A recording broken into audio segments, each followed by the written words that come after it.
I stood in front of you and preached or led communion. This morning I wondered if I'd remember how to do it. But it seems to be coming back to me. But I just want to say that for those of you who prayed and were supportive and did all kinds of things to help Dawn and I through this time, I am profoundly thankful that God is in your midst and that I felt His presence. And I feel much better. Yay!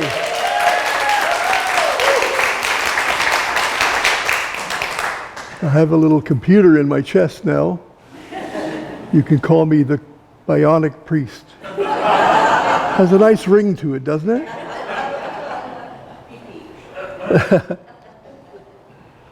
Well, this morning we read a very familiar story of Jesus' encounter with Martha in her home in Bethany. As I said earlier, it's often been misinterpreted and unfortunately in many sermons as well.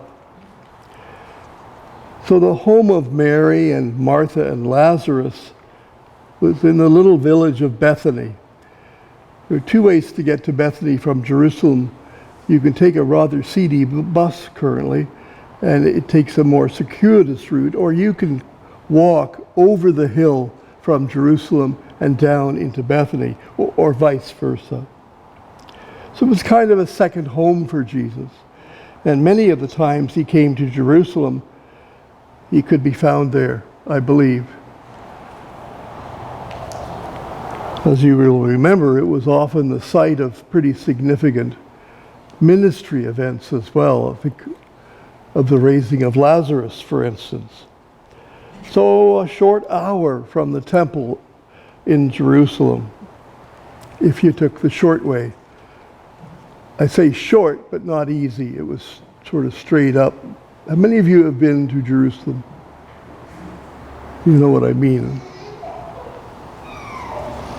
Not surprising then that Jesus stayed with his friends when he visited the temple city, as he did throughout his ministry. And as was the norm in Palestine, visitors and travelers were treated with hospitality when they arrived. And that's what Martha's doing when we see her in today's reading, occupying herself in the preparation, likely of a meal for Jesus. And no doubt for his followers. God knows how many there might have been. So this was a big production for Martha. Lots of things to organize and many, many people helping her, probably. But not her sister.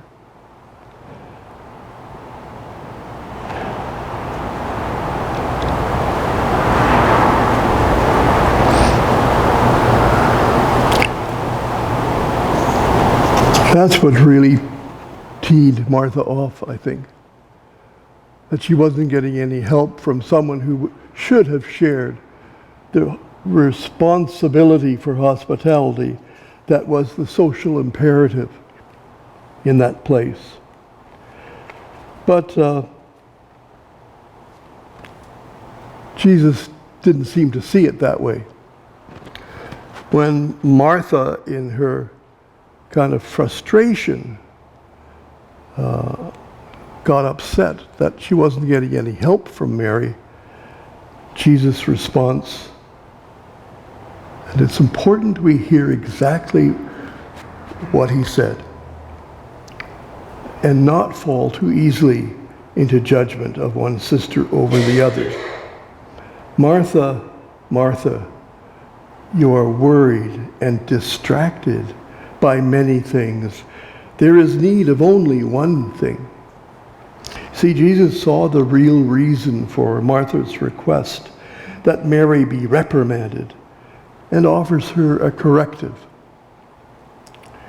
Most certainly, please be aware of this in the context of his great love for her, as he loved each one in that house.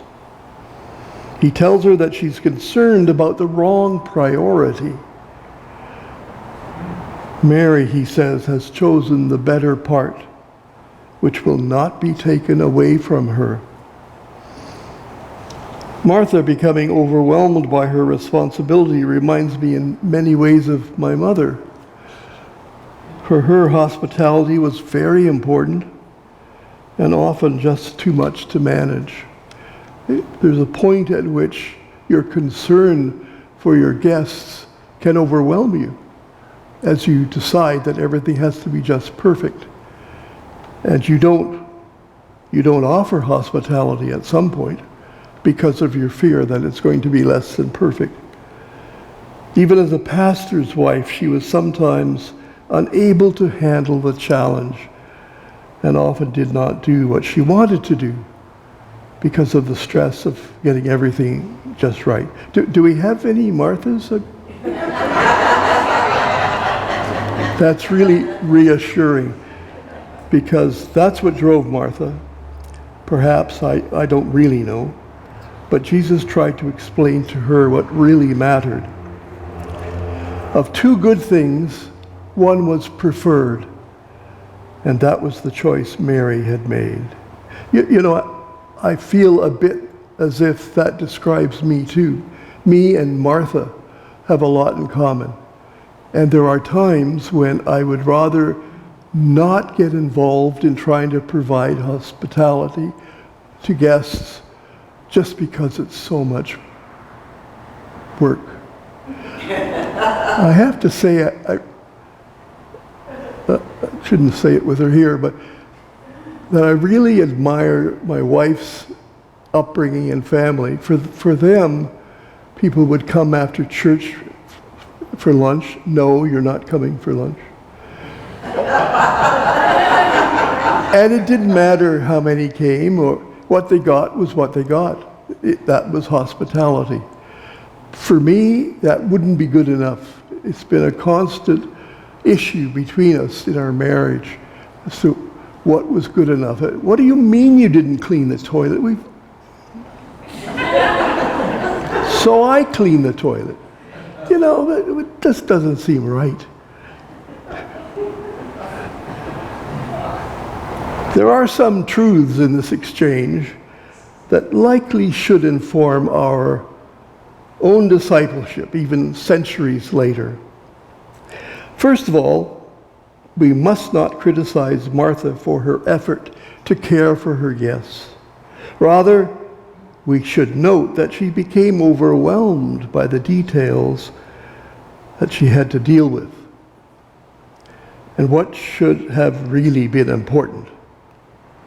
In that moment, got confused, and the worst of her came out.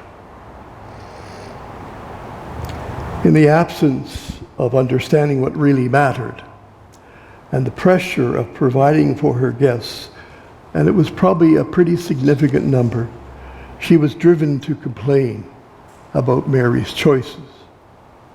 That's what can happen when you take your eyes off Jesus and his teaching, and you get caught up in the details, lose track totally of the point of it all.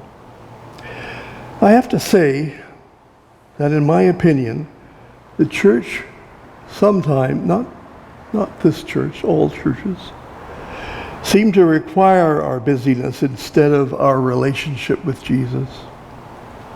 Unfortunately, everything important arises from that center, at Jesus' feet, where we know we're loved and important to God without our having to prove it by doing and doing and doing. There's a freedom to God's love that is important to grasp. So the risk is deep when we get our priorities disordered. Our knowing we're loved and valued comes first. Our knowing that we are loved and valued by God comes first. And our doing follows from that. Being a child of God precedes doing all good work. I fear we sometimes miss that truth and try to do ourselves into the kingdom and God's good books without knowing we are loved and valuable without any doing. Being God's child is more important and precedes duty and responsibilities. That's what Jesus was teaching Martha. Not that doing was bad, but that it arose out of knowing we're loved and valuable just because of who we are and God's love for us. Now, I've shared with you this editorial before, but I want to do it again because it's really germane, it seems to me, to what can happen. It's written by a long-term Anglican, self-confessed. In humorous terms, he describes his ongoing failure to do things he'd always wanted to achieve. He mentions learning to swim and to sing and to learn a foreign language so he could do an overseas aid project. In spite of available funds and time to do them, he hasn't done them.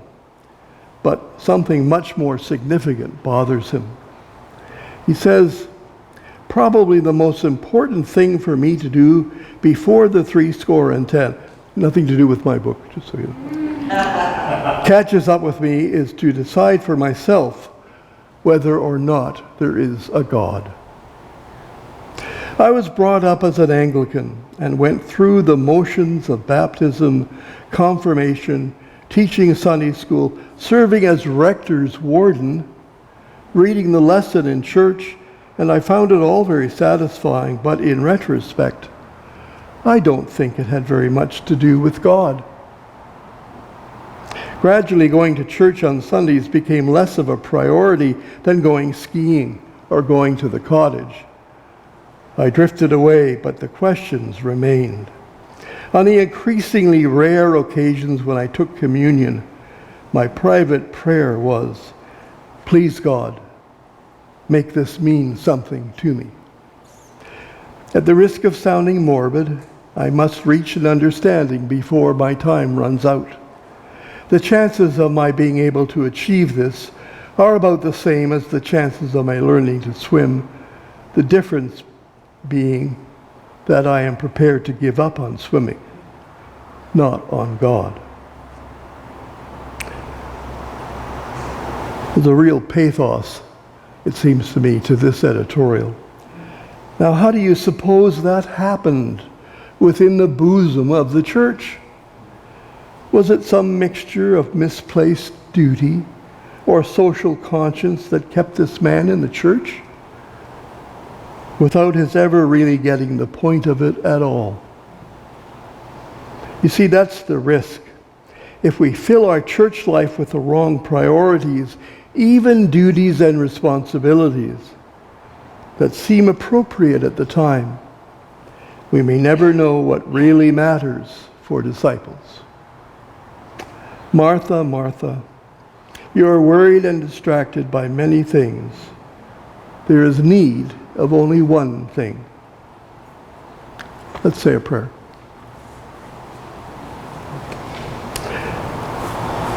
Dear God in heaven, we give thanks for who you are, and that you love and care for each one of us in spite of what we do. Draw us nearer and nearer to your heart. Help us to find all our meaning there, and maybe out of that become a good servant for your purposes. Amen. Amen. Now there's a